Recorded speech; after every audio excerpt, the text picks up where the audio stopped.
عثمانی خلافت تھی، خلافت عثمانیہ، آٹومن کیلیفیٹ جو تھی، وہ بہرحال وہ بھی تنزلی کا شکار تھی ڈیٹیریٹ ہوتے ہوتے، لیکن وہ اپنے جو آخری اس کے جو 10-20 سال تھے وہ کم از کم علامتی طور پر ہمیں پتہ تھا کہ ہماری ایک دادی جان ہے جن کی کوئی نہیں سنتا، لیکن دادی جان زندہ ہیں، آپ دادی جان کو آواز دے سکتے ہیں، دادی جان سے ایک احساس تعلق نبھاتے ہیں، دادی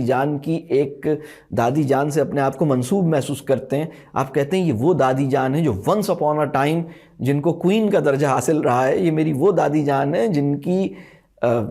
کی ایک اپنی مائٹ ہوتی تھی، جن کی اپنی ایک اسٹرینتھ ہوتی تھی، جن کو دنیا میں ایک سب سے زیادہ ریکگنیشن حاصل تھی، ان کو سب مانتے تھے، پورے کمیونٹی میں ان کی ایک زور تھا۔ تو اب وہ دادی جان جو ہیں وہ بہت ہی مطلب برے حال میں ہیں، دادی جان دادی جان کے لیے اپنا دوپٹہ بچانا مشکل ہو رہا ہے، وہ مجھے نئے جوتے کہاں سے دلوائیں گی، مطلب دادی جان کی یہ اسٹیٹ ہے، یہ میں بتا رہا ہوں۔ آٹومن جو کیلیفیٹ ہے اس کا اپنے آخری پچھلے وہ جب اپنے برے حال کو تھی، اور وہ جو آخری جو سمجھیے کہ یہ وہی پیریڈ ہے جب آپ کہہ لیجئے کہ اسرائیل کو ایک نقشہ تیار ہوتا ہے کہ بھائی ہمیں یہ جو ٹیریٹری ہے جہاں پہ پیلسٹین اس وقت ہے وہاں پر ہم ایک اسٹیٹ اسٹیبلش کریں۔ وہی وہ پیریڈ ہے جس میں آٹومن کیلیفیٹ جو ہے اس کے بارے میں ایک پوری ڈسکشن ہوتی ہے، مطلب یوں سمجھیے کہ آپ کے ہاتھ سے سب کچھ چھن چکا ہے، اور اب آٹومن کیلیفیٹ جو کہ وینٹیلیٹر پہ اپنی آخری سانسیں لے رہی ہے، اس کو صرف ایک اناؤنس کرنا ہے کہ ناؤ یو آر نو مور۔ تو وہ اناؤنسمنٹ کی ڈیٹ طے ہو رہی ہے کہ ہم کون سی ڈیٹ کو یہ بولیں گے کہ اب خلافت ختم ہو گئی دنیا سے۔ تو وہ پیریڈ آ گیا، اور میں بتاؤں یہ ایسا تکلیف دہ پیریڈ تھا پورے عالم اسلام کے لیے۔ اور اس پیریڈ کے اندر آتے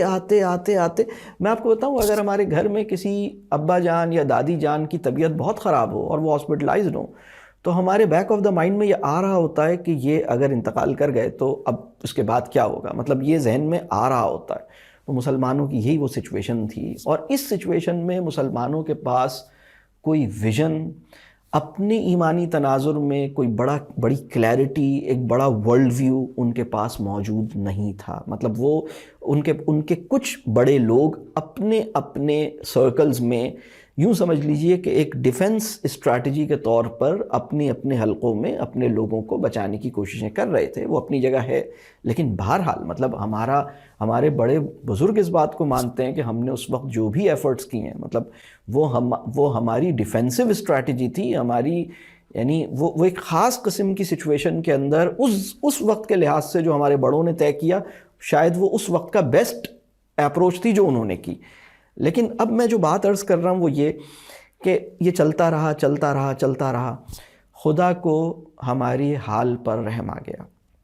خدا نے یہ دیکھا کہ اب مسلمانوں کو اتنا آزمایا جا چکا ہے کہ اب ہمیں مسلمانوں کو پھر ایک موقع دینا ہے۔ اللہ نے پھر مسلمانوں کو دوبارہ ایک موقع دینے کی کوشش، دوبارہ موقع دیا۔ میں آپ کو بتاؤں، پاکستان ہم ایمان کے اعتبار سے، علم کے اعتبار سے اور اخلاق کے اعتبار سے اس کو کوالیفائی نہیں کرتے تھے۔ یہ میں بہت واضح طور پہ یہ بات عرض کر رہا ہوں۔ اگر کوئی یہ سمجھتا ہے کہ ہم ایمان کے اس مرتبے پہ تھے کہ اللہ نے ارض پاک ہمیں عطا کر دی، ہماری گود میں ڈال دی، ہمیں کہا چلو بھئی اب تمہیں ہم ایک خطہ دیتے ہیں، ہم کوالیفائڈ نہیں تھے ایمان کے اعتبار سے بھی، اخلاق کے اعتبار سے بھی، علم کے اعتبار سے بھی، ہمارے حالات ٹھیک نہیں تھے۔ ہم آپس میں بس ایک وقتی طور پر ہمارے اندر ایک جوش جذبہ پیدا ہوا، وہ اللہ نے ہمارے اندر پیدا کیا، اور اللہ نے ہمیں یہ توفیق دی کہ ہم نے ایک نعرہ لگا لیا، پاکستان کا مطلب کیا، لا الہ الا اللہ۔ یہ پتہ نہیں اللہ نے کیسے، مطلب اللہ کے لیے تو کوئی ہمیں نہیں پتہ کہ اللہ نے کیسے ہمارے دل میں یہ بات ڈالی، لیکن بہرحال اس پوری سٹرگل کا ایک آئیڈیالوجیکل بیسس پہ، وہ جو سینٹیمنٹ تھا اس سینٹیمنٹ کی بیسس آئیڈیالوجیکل تھی، اور ہمارے جو بڑے تھے وہ اس آئیڈیالوجی میں ضرور کلیئر تھے، لیکن ہمارے جو ماسس تھے ان کی تربیت نہیں ہوئی تھی۔ میں یہ ضرور مانتا ہوں کہ ہماری جو انٹلیکچوئل ایلیٹ تھی یا ہماری جو لیڈرشپ تھی، دے ور ویری کلیئر، لیکن ہماری جو ماسس تھی ان کے پاس وہ کلیئرٹی نہیں تھی. اللہ نے ہمارے ساتھ بڑے غیر معمولی احسان کیے. اللہ نے ایک احسان یہ کیا کہ ہمیں ایک ایسا وطن دیا جہاں ہم سے کہا گیا اچھا تم چاہتے ہو نا اپنے آئیڈیلز کو اسٹیبلش کرو ذرا, I give you a land and establish, یعنی become the ideal person, establish the ideal community, ideal Muslim community کو جیسا ہونا چاہیے کرو ذرا. آپ کو ایک ایسی لینڈ دی جو فرٹائل ہے, جس کی ایک بہت زبردست اس میں ریسورسز ہیں. پھر آپ کو اقبال دیا, آپ کو ایک لینگویج دی, آپ کے پاس لینگویج, آپ کو پتہ ہے قرآن جو ہے وہ کس لینگویج میں, قرآن عربی زبان میں اللہ نے اپنا کلام نازل کیا. یہ تو وہ زبان ہے جس میں اللہ نے اپنا پورا کلام نازل کیا ہے. عربی کے بعد اگر کسی زبان میں کلام اللہ nearest to the any other language after Arabic, which is that language? That is Urdu. یعنی قرآن جو ہے نا وہ 45-50% اردو میں ہے اور 100% عربی میں ہے, یہ پتہ ہے آپ کو. تو آپ کو یہ بالکل ایسی بات ہے, اللہ نے ہمارے اوپر رحم کیا, اللہ نے دیکھا کہ ہم یہاں ہیں اور کلام اللہ یہاں ہے, تو اللہ نے ایک چھوٹی سی سیڑھی پھینکی اور کہا دیکھو میں ایک چھوٹی سی سیڑھی دے رہا ہوں جس سے جہاں تم ہو اور جہاں کلام اللہ ہے اس کے گیپ کو میں تمہارے اوپر, you are the only chosen people on this planet جس کے ساتھ میں یہ احسان کر رہا ہوں تمہیں. میں ایک ایسی لینگویج, جتنے بھی لنگوسٹس ہیں وہ برتھ آف اردو کو ایک لنگوسٹک میریکل کے طور پر اینالائز کرتے ہیں. یہ متفق علیہ بات ہے, دنیا کے جتنے لیڈنگ لنگوسٹس ہیں وہ یہ اس بات کو مانتے ہیں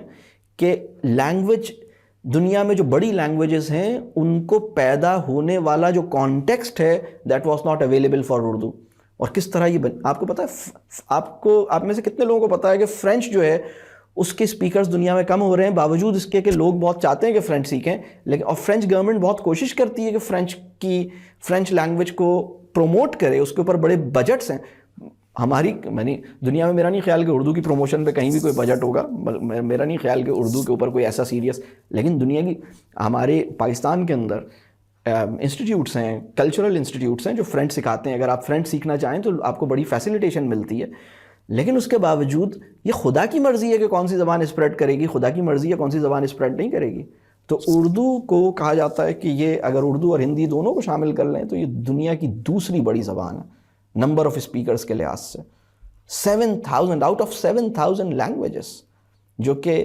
انسانی تہذیب کی پوری تاریخ میں کوئی 7,000 کے قریب زبانیں جو ہیں وہ ایمرج ہوئی ہیں, اور اس میں اردو لینگویج کو اللہ نے یہ مقام دے دیا. پھر اللہ نے اقبال پیدا کیے جو اس پوری سچویشن کا ایسے انالیسس کر رہے ہیں, ٹھک کر کے بالکل ہماری پوری پرابلم کو یوں کر کے فریم کرتے ہیں, وہ کہتے ہیں یہ مسئلہ ہے ہمارا, یہ تمہارا مسئلہ, اس کو ٹھیک کر لو, یہ تمہارا مسئلہ, ایسے بتاتے ہیں. ہم اقبال سے, اردو سے, اور جو اللہ نے پاکستان کی صورت میں ہمیں تحفہ دیا, اور صرف پاکستان جو ہے نا وہ صرف پاکستانیوں کے لیے نہیں ہے, پاکستان پوری دنیا کے مسلمانوں کے لیے اس کی وہ حیثیت ہے. یعنی